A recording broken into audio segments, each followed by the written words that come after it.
On se retrouve donc ce soir, il est mardi, nous sommes le 23 juin 2026, on est là pour une petite analyse de marché sur le marché des cryptos. On va voir ce qui s'est passé durant cette semaine, hein. Pour rappel, la semaine dernière, on était quand même assez optimiste. En tout cas, on était optimiste, pourquoi? Parce qu'on était sur des belles zones, on avait eu un beau rebond. En tout cas, si on regarde le marché, par exemple sur Bitcoin, la semaine dernière, on était dans cette zone-ci, donc on avait eu un beau rebond depuis le début slash milieu de la semaine d'avant. Donc en fait, on était dans une bonne tendance, un bon mood, on repartait vraiment pas mal, et on était sur résistance. Donc si vous aviez regardé la vidéo jusqu'au bout, j'expliquais qu'on était sur un point de résistance, on était occupé de consolider.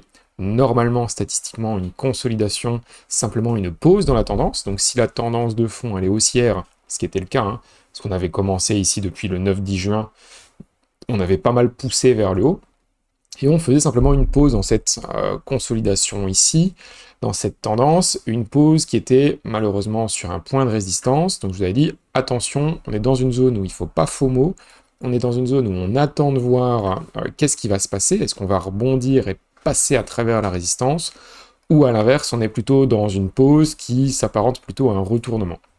C'était quand même assez clair, que ça soit sur Bitcoin, ici, hein, où on est venu rechercher la zone des 66 000 $, grosso modo. Sur TotalES, pareil, hein, on est venu rechercher la grosse résistance ici, qui avait été marquée par ces différents bottoms, ici, en février et en mars. Et on l'a retesté par le bas, donc précédent support retesté en tant que résistance. Si on regarde Ethereum, pareil, on était sur ces zones-là. Donc, je vous avais dit, faites attention, c'est pas le moment où il faut FOMO, c'est le moment où il faut patienter. Et actuellement, on peut voir que le marché a rejeté, et en fait, là, on accumule plutôt des points négatifs. On va voir ce que ça peut donner sur du plus long terme. Donc on va repasser sur TotalES. TotalES en hebdomadaire, on est où? On est juste au-dessus d'une zone de support ici, qui est un peu plus basse. Mais globalement, on n'est pas très loin d'un très très gros support. Si on zoome un petit peu plus, eh bien on a toujours ce support en 3D, et actuellement on a donc ici une grosse divergence haussière sur le RSI en 3D, mais les points sont quand même assez éloignés. Ici pour l'instant, c'est encore trop tôt pour faire quoi que ce soit, parce que les points sont par contre très fortement rapprochés, mais ce qu'on peut voir, c'est qu'on est quand même très proche d'une grosse zone de bottom. Donc quand on est proche d'une grosse zone de bottom, déjà, c'est pas ici qu'on va commencer à shorter. C'est pas avec un Bitcoin à 60 000 $ qu'on va se mettre à shorter, sachant qu'il a déjà fait presque moins 60% depuis le top du marché haussier, tout simplement, de 2023, 2024, 2025. Donc pour l'instant, on n'est pas dans des zones de short, on est plutôt dans des zones de patience et des zones d'observation, où on se dit, ok, on est peut-être dans une zone où on va pouvoir prendre position, un breakout sur des potentiels bottom long terme. Ici, pour moi, on n'est pas encore sur une zone de bottom, mais en tout cas, on se rapproche de quelque chose qui est peut-être pas moche. Moi, j'aimerais pouvoir voir sur TotalES, sur Bitcoin, eh bien, un nouveau plus bas, hop, un nouveau plus bas ici par rapport au prix, pour venir rechercher la zone de bottom qui se situe ici, vers les 1,74, mais par contre avoir une grosse divergence haussière en daily. Pourquoi est-ce que j'ai envie de voir ça? Eh bien, on pourrait avoir une confluence de 3 éléments différents. On aurait une divergence haussière en journalier, donc en un jour. On viendrait rechercher la zone de support, qui est donc un élément bullish également. Et en même temps, on viendrait construire potentiellement une divergence haussière en 3 jours. Donc 2 divergences haussières, un retest de support, et surtout, je pense, une grande peur, hein. Si on vient rechercher des nouveaux plus bas, je vais prendre sur Bitcoin, ce sera peut-être plus parlant, mais si on vient rechercher des nouveaux plus bas vers les 60, 59, 58 000 $, je pense qu'on va avoir énormément de personnes qui vont abandonner, parce que beaucoup de monde pensait que cette zone-ci était potentiellement la zone de bottom, se sont fait piéger ici, et ont tout simplement holdé leur position sur la baisse, ont eu un espoir de reprise ici, mais par contre, si on vient faire des nouveaux plus bas, et bien là, ce sera l'abandon total et le moral dans les chaussettes. Donc vraiment, ce sera compliqué à vivre. Et on sait très bien qu'en général, les phases de bottom se font dans la douleur et se font dans des zones où justement il n'y a plus d'espoir. C'est justement le but d'un bottom, c'est le but d'un marché baissier, c'est d'épuiser vraiment les participants du marché. Et là, on est vraiment, je pense, j'ai en tout cas l'impression, d'un point de vue psychologique, qu'on rentre vraiment maintenant dans le dur du bear market. Que ce qu'on a connu avant, c'était l'entrée, là on est vraiment dans le plat principal, et évidemment on n'a jamais été si proche de terminer le bear market, mais j'ai vraiment l'impression que c'est maintenant qu'on va avoir beaucoup d'abandon sur le marché. Si on regarde les alts, c'est vraiment pas joli à voir. Du coup, si on reprend Bitcoin, moi de mon côté, tant qu'on n'est pas repassé au-dessus des 66 000 $, déjà c'est un absolute no-go. Pour moi, pas de reprise haussière possible moyen-long terme tant qu'on ne repasse pas au-dessus des 66 000. Alors c'est pas pour ça qu'on va pas avoir des potentiels setups qui vont se présenter vers les 59-60 000 $ qu'on pourrait prendre avec des très bons risk-reward. Mais si on veut vraiment pouvoir se placer avec un moindre risque sur du moyen-long terme, eh bien tout simplement patienter au-dessus des 65 000 $, ça reste pour moi un très bon point et même un bon point d'entrée pour une reprise de marché. Sur Total ES, on a eu un gros point négatif ici, en tout cas deux gros points négatifs début de semaine. C'était tout d'abord la cassure du support. Donc on avait dans la zone bleue ici un support aux alentours des 1.87 plus ou moins. Et on est venu le casser aujourd'hui. Donc on a eu un beau rebond, on est venu consolider au-dessus avant, boum, de breakdown et de passer à travers. Si on zoome un peu plus, et qu'on se met en 4 heures, on peut voir la même chose ici, avec des points bas, 1, 2, 3 et même 4, qui forment une très très belle ligne de tendance qui a très bien été respectée.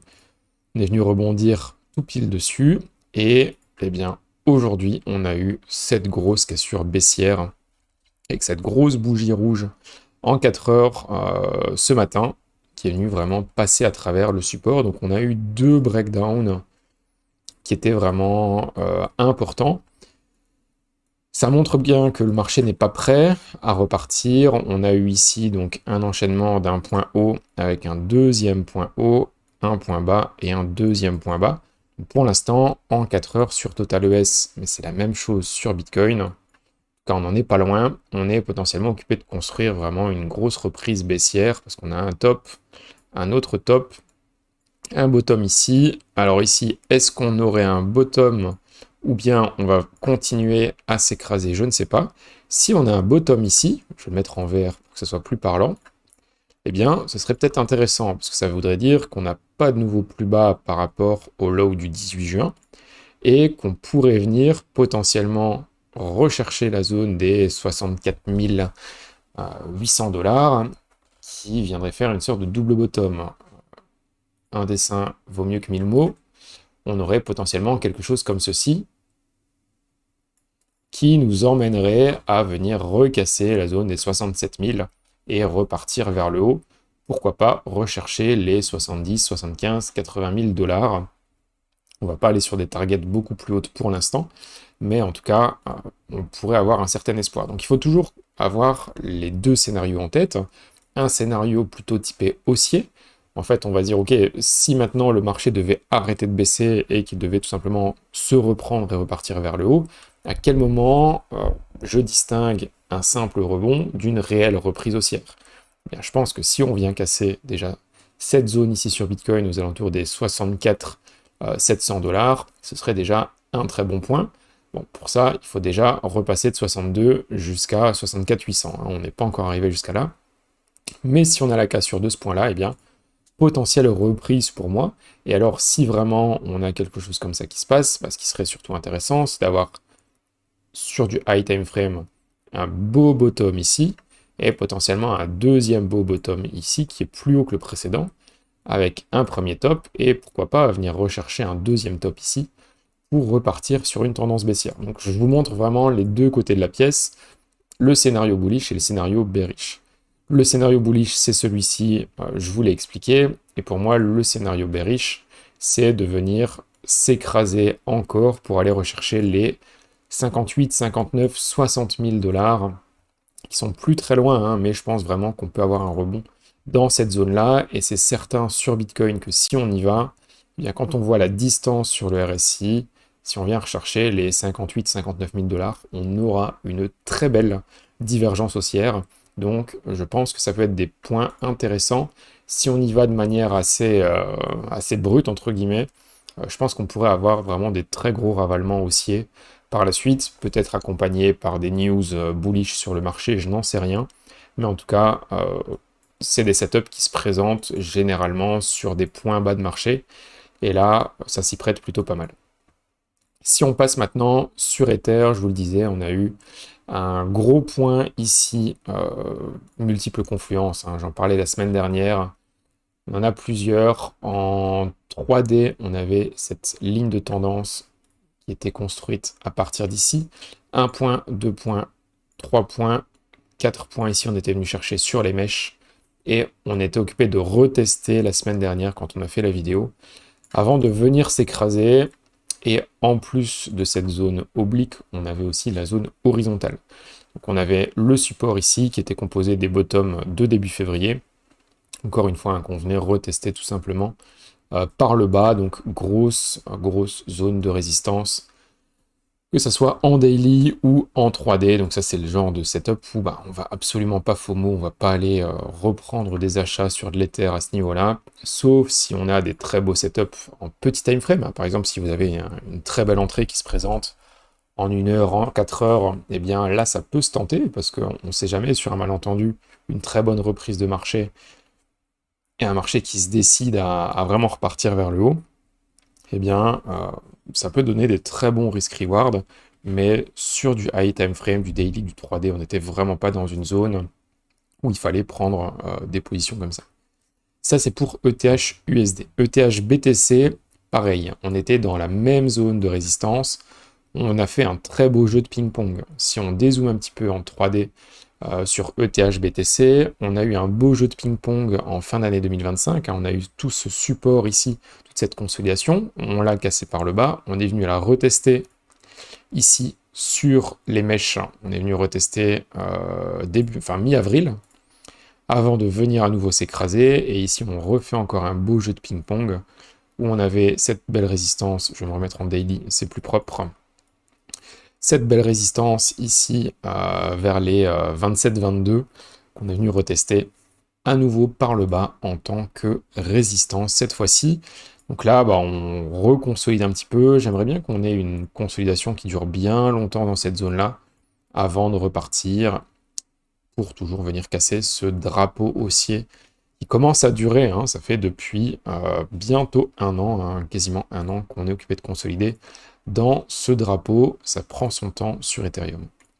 Sur Solana, qu'est-ce qui s'est passé? Eh bien, la même chose que sur les autres marchés.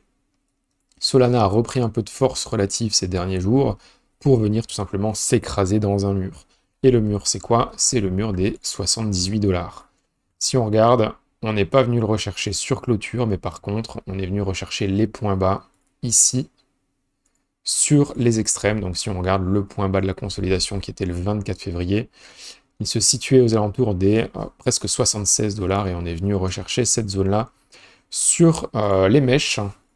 Pour moi, rien de bullish sur Solana.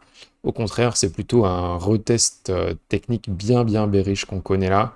Donc peut-être qu'on va avoir un peu de consolidation comme ça sur Solana et une reprise, mais globalement, dans un premier temps, je ne vois absolument pas Solana surperformer demain. Donc pour moi, il faut juste attendre que le marché ait fini entre guillemets, de dégueuler. Et puis, on pourra repasser à l'achat sur Bitcoin, sur Ethereum, sur Solana, sur plein d'autres coins. Mais là, actuellement, on est plutôt dans un marché qui est extrêmement laid, hein. C'est très moche, hein. Pas grand-chose à faire. Solana, Bitcoin, il n'y a rien à faire non plus. Un dernier coin sur lequel je passerai dans cette review de la semaine, c'est tout simplement Hype.